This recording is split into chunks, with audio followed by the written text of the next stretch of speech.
Life itself follows this pattern. If the advent of life, as we said earlier, uh, let's just go with it. If the advent of life is an iteration of a fractal, then by definition and extrapolation, the bodies created by that iteration would of necessity be a part of that same fractal.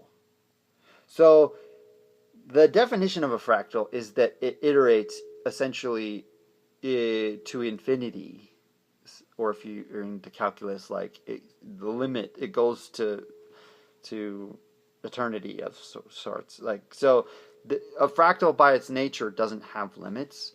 Limitations, like by definition, a fractal is iterative, and it goes either way. Fractals, by definition, are continue to iterate.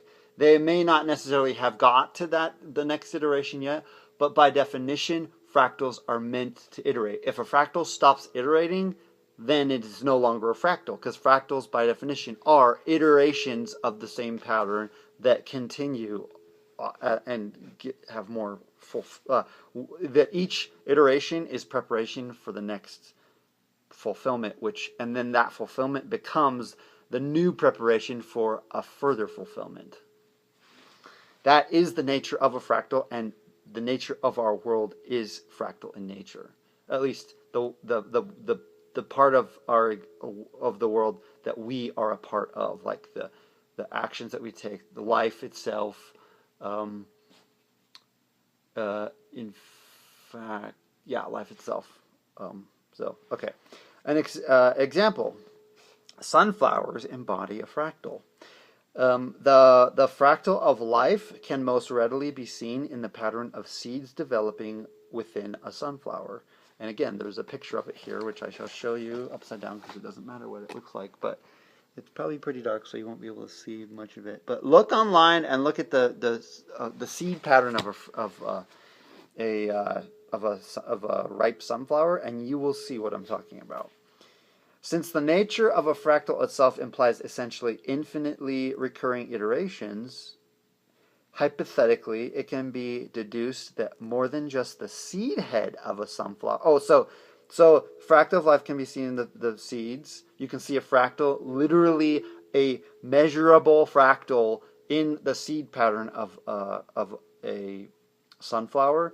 So it's not a question of if it's a fractal. It is a fractal. The seed pattern is, in fact, there's a fractal you can see online that people will draw mathematically. There's an equation for it. I don't know what exactly the equation is, but it actually, people will draw this, and it's a fractal.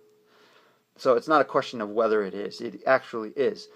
And so that being said, hypothetically, it can be deduced that more than just the seed head of the sunflower is a part of this fractal. By definition, it has to be more than just the seed head. There may be resonating elements of the fractal that we don't yet recognize. Did that make sense? So if the fractal exists in the biology of a sunflower, specifically within the seed pattern, then by definition, it has to be resonating throughout the biology of the entire sunflower biology, not just the seed head. Hopefully that makes sense, because at least it did to me, and that's the assumption that I made as these things came together for me. Through evolutionary biology, we learned that flower petals, are actually specialized leaves. Not an original development within the plant, but an adaptation, an altered or secondary version of what leaves are. So developmentally, leaves are preparatory, and petals are a fulfillment of that preparation in terms of a sunflower building towards the objective of iterating itself, aka seeds or children. Further, sunflowers ultimately replicate themselves, leading to new sunflowers, continuing the iterative preparation fulfillment pattern. If this is the pattern for sunflowers, It is reasonable to suggest that this is the pattern that all life follows. I know that might seem like a jump, but we've already established that human actions and history follows a pattern, um, and if sunflowers do it, then you'll see this the fractals throughout nature all over the place. It's like Google it. They're everywhere. The reason I should cite them here, but I guess I just hate being like redundant, and the idea is that if you're listening to me this far, then you're probably gonna, take what I say.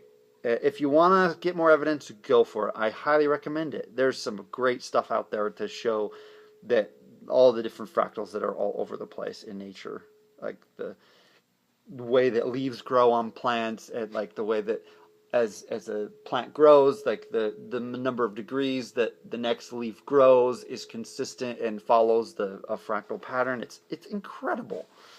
So people already know that there's fractals all throughout nature, but what they don't know is that all life is a part of a grander fractal, grander than what they see. They only see it in the one plant or one individual species. They don't see it as a grander whole, tying it together. But what I'm saying is that I do. And I'm telling you how the foundational pattern that ties them all together is this preparation and fulfillment pattern that I saw in the endowment in the temple, which claims to be, and I believe is, revelation through a prophet that came from God, teaching us the principles that help us to understand his nature, and how we can, and is trying to provide us the tools to help us to become like him. He's preparing us to be fulfilled in the purpose that we have been set out to fulfill. See what I did there?